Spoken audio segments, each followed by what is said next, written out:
Buruknya penyelesaian akhir bakal membuat PSM terjun ke zona degradasi.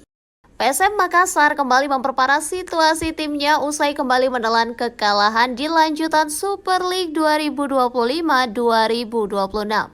Kekalahan yang kembali didapatkan PSM Makassar ini jadi kekalahan ketiga yang didapatkan secara beruntun. Terbaru, PSM Makassar kembali menelan pil pahit di pekan ke-23 kompetisi Super League 2025-2026. Di laga pekan ini, PSM harus kembali menelan kekalahan yang sekaligus jadi kekalahan ketiga beruntun.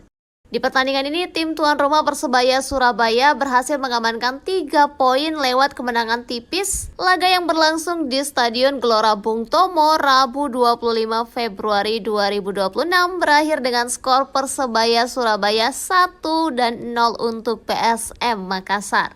Merespon kekalahan yang kembali didapatkan timnya, pelatih PSM Makassar Thomas Trucha mengungkap hal yang bisa saja jadi penyebabnya.